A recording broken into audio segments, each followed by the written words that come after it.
Sa isang naiinis na mukha, lumapit si Lolo Merong sa kanyang anak. Sa isang sampal, sinaway niya si Merong Yunhai sa hindi pagpapahalaga sa buhay ng kanyang ama. Agad na pinakalma ni Merong Zhu si Lolo Merong at sinabihan siyang magtiis at maghintay na bumalik ang senior. Sa labas, nakita ni Chen Pinggan na nakabalik na ang grupo. Gayunpaman, ayaw niyang gumawa ng tsaa para sa kanila. Sa pag-iisip nito, nagtaka siya kung dapat siyang magtago. Napansin ni Merong Zhu ang ilang galaw sa malapit. Lumingon siya at nakita si Chen Pinggan na naglalakad sa kabilang direksyon at tinawag siya. Lumingon si Chen Pinggan, nagtatanong kung bakit sila bumalik ng napakabilis at kung may magagawa siya para sa kanila. Pagkatapos ay ipinakita ni Merong Zhu ang kanyang lolo sa kanya. Nakikita si Lolo Merong na nakaluhod sa lupa, nagulantang si Chen Pinggan dahil ang matandang lalaki ang totoong ninuno ng Mountain Sect. Hindi niya kayang saktan ang matandang lalaki, kaya mabilis siyang lumapit. Napansin ni Merong Yunhai na lumalapit si Chen Pinggan at binalaan ang kanyang ama na kontrolin ang sarili kapag nakita niya ang nananatiling chi sa paligid niya. Binhaling ni Lolo Merong ang kanyang ulo at napansin ang isang tao. Gayunpaman, agad na nanginginig ang kanyang buong katawan. Mas malakas siya kaysa sa lahat ng nakapaligid at napansin ang chi ni Chen Pinggan sa lahat ng dako. Nang batiin ni Chen Pinggan si Lolo Merong, sabay na yumuko ang matandang lalaki. Isa na namang gulo. Agad na tinulungan ni Chen Pinggan na tumayo ang matandang lalaki. Sa kabila ng presyon, naintindihan na ngayon ni Lolo Merong na gusto ni Chen Pinggan na linangin ang sarili bilang isang mortal. Pagkatapos niyang pakalmehin ang matandang lalaki, inanyayahan niya silang pumasok. Nasa sabik ang lahat na uminom ng isa pang tasa ng tsaa. Noon ipinakita ni Chen Pinggan sa kanila ang isang basket ng mga gulay. Magluluto siya ng pagkain sa pagkakataong ito. Agad na natuwa si Merong Zhu. Sa hapagkainan, ang lahat ay may nakasimangot na mukha. Nahihiya, sinabi ni Lolo Merong sa kanila na babayaran niya sila kapag nakabalik na sila. Sumagot si Merong Yunhai na wala siyang pakialam sa mga spirit stone. Bigla, nakaramdam si Lolo Merong ng napakalaking panunupil. At sa pilitang binagsak ang kanyang ulo sa mesa. Naisip niya na nahawakan niya ang isang pitchel na isang kayamanan. Pagkatapos maingat na tumingin sa paligid, natuklasan niya na ang mesa ay puno ng mga kayamanan. Agad na tumawa si Merong Yunhai, na nagpagalit sa matandang lalaki. At sa huli, siya ay walang magawa. Sa pagkakataong ito, bumahing si Chen Pinggan. At malapit nang matapos ang pagluluto ng pagkain. Gayunpaman, nabibigatan siya dahil sa paminta. Sa labas, agad na naamoy ni Merong Zhu ang aroma. Pagkatapos ay nakaramdam si Zhang Qingxia ng hindi kapani-paniwalang lakas na sumabog sa kanyang loob. At sa susunod na segundo, siya ay nag-breakthrough. Hindi makapaniwala ang lahat. Nagugutom silang naamoy ang aroma at natuklasan itong puno ng aura. Hindi nagtagal, naihain ang pagkain. Agad na namangha ang lahat. Umasa si Chen Pinggan na magiging magalang sila. Ngunit sa ngayon, may masama siyang pakiramdam. Sa kabutihang palad, marami siyang nilutong kanin. Lumakad siya para kumuha ng kanin na may masayang ngiti. Ngunit nang bumalik siya, agad siyang natulala. Puno ang bibig ng lahat. At pagkatapos siyang makita, agad silang humingi ng isa pang mangkok. Ang kanilang mga salita ay nagpagalit na sa kanya. Gulong-gulo at gulat siya. Ang babae ay hindi man lang nagbigay pansin sa kanyang imahe. At hindi nagtagal, lahat ng pinggan ay nalinis. Ang kanin ay nilamon din. Puno na ang tiyan ng lahat. Lubos siyang natulala habang tiningnan ang mga plato na nalilinis. Nagkaroon din ng breakthrough ang lahat sa kani-kanilang paglinang. Hindi mapigilan ni Lolo Merong ang maging emosyonal. Agad siyang yumuko upang ipahayag ang kanyang pasasalamat. Ngunit nalito si Chen Pinggan. At sinabi kay Lolo Merong na ang kanyang ginawa ay hindi karapat-dapat sa pasasalamat. Agad na natuwa ang matandang lalaki at humingi ng pagkain muli. Ngayon, naiinis na talaga siya kaya direkta niya itong itinapon sa labas. Sinabihan ni Merong Yunhai ang kanyang ama na huwag magsalita ng walang hiya. Bilang resulta, sinampal siya ng matandang lalaki. Nasiyahan lang siya at aksidenteng nasabi ang gayong mga salita at tiniyak niya na hindi magagalit ang senior. Hindi nila alam, labis na nagalit si Chen Pinggan sa kanilang kawalang hiyaan, ni hindi siya kumain ng isang subo ng kanin. Sa kagubatan, umalis ang matandang lalaki at sinabihan ng lahat na magsanay. Agad na nagtawanan ang lahat sa likuran. Lalo pa siyang napahiya. Sa kabutihang palad, sumang-ayon sa kanya ang kanyang apong babae. Bagaman sa kanyang isip, alam niya kung gaano kaganda ang kumain lang at lumakas. Inutusan ng matandang lalaki na sabihin sa mga miyembro ng sekta ang tungkol sa bagong ninuno. Noong oras na iyon, nakatanggap si Zhang Qingxia ng emergency message, na nagsasabi sa kanya na huwag nang bumalik sa sekta. Boses iyon ng kanyang ama. Akala ni Lolo Merong ay ang thousand words of secret voice iyon. Pinatunayan ni Zhang Qingxian at sinabing iyon ang pinaka-urgent na paraan ng pakikipag-ugnayan ng kanyang sekta.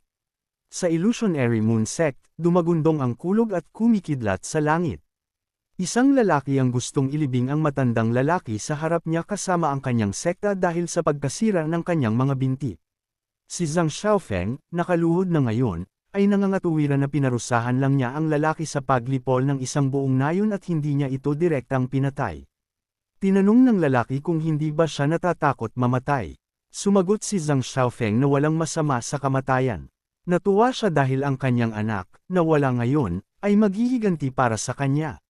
Ngunit sa oras na iyon, masayang tinawag siya ng kanyang anak na nagpasuka sa kanya ng isang subaw ng dugo.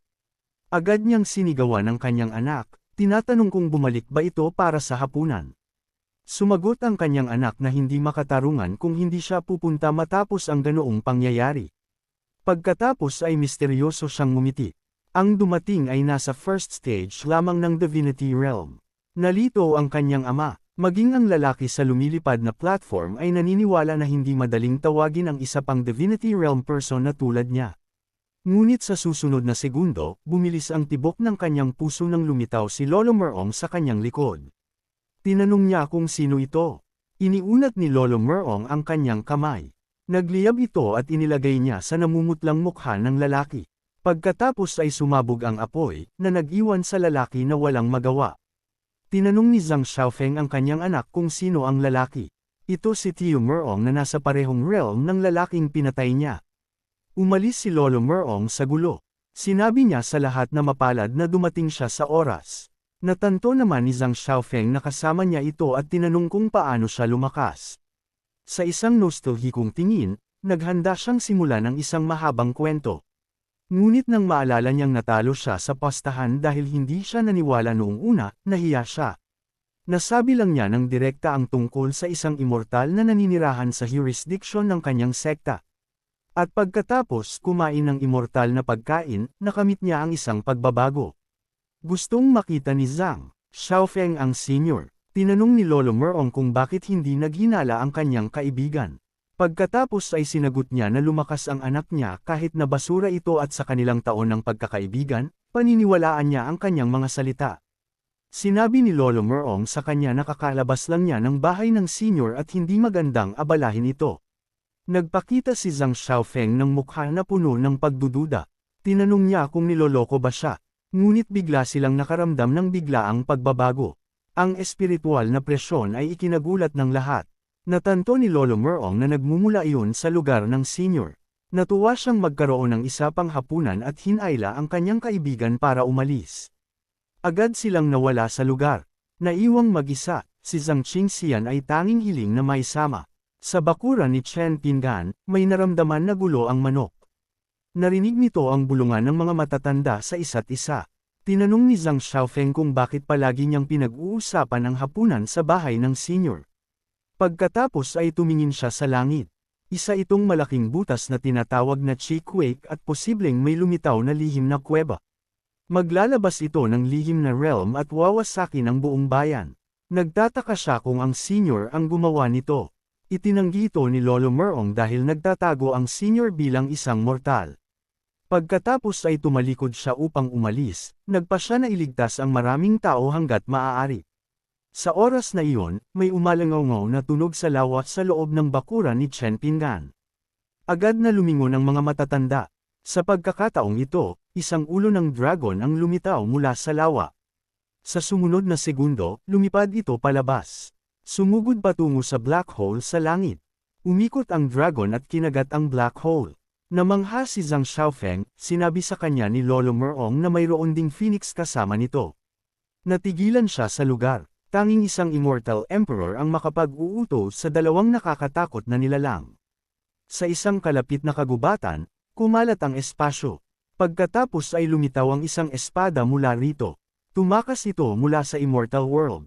Sa oras na iyon, nakita ito ni Chen Pingan. Akala ng espada ay madudurog siya ng aura nito dahil mortal lang siya.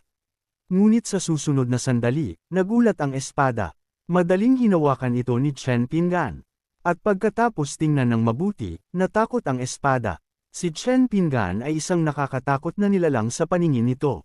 Nagtataka ang espada kung paano magkakaroon ng malakas na lalaki sa mortal world.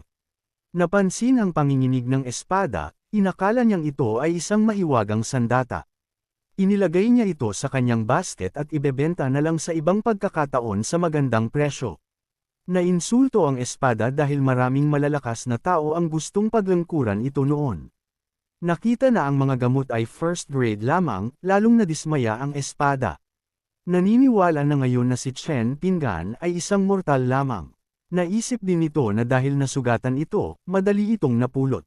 Ngunit sa oras na iyon, natigilan ang espada. Tiningnan ito ng asarol na parang langgam. Napansin ni Chen Pingan ang paggalaw ng kanyang basket. Nagtataka siya kung bakit ito gumagalaw. Sa loob ng basket, sinabihan ng asarol ang espada na huwag gumalaw. Agad na sumunod ang espada sa utos, tinawag ang asarol na Big Boss. Pagkatapos ay natanto nito na ang asarol ay isang artifact. Sumulyap si Chen Pingan sa langit at napansin din ang black hole. Malapit, nilapitan ng mga matatanda at iba pang cultivators ang black hole habang nakasakay sa kanilang lumilipad na mga espada. Sa oras na iyon, umalangaw-ngaw ang black hole. Agad na pinahinto ni Lolo Merong ang lahat. Sa susunod na segundo, lumaki ang butas. At isang haligi ng ilaw ang bumaba patungo sa lupa. Nakita ni Chen Pingan ang eksenang ito. At nagtataka kung ito ba ang tinatawag na Secret Realm. Lumitaw ang isang bagong gawain. Umaasa siya na hindi siya hihilingin na lutisin ang sitwasyon. Salungat sa kanyang inaasahan, paalala lang ito ng lottery. Gumaan ang loob niya. Dahil alam na hindi ito konektado sa sinag ng ilaw, nagpasya siyang mag-draw. Umilo ang button. Isang maliit na portal ang lumitaw sa harap niya. Pagkatapos ng pagkuha, isang plota ang lumitaw. Natuwa siyang matanggap ang item.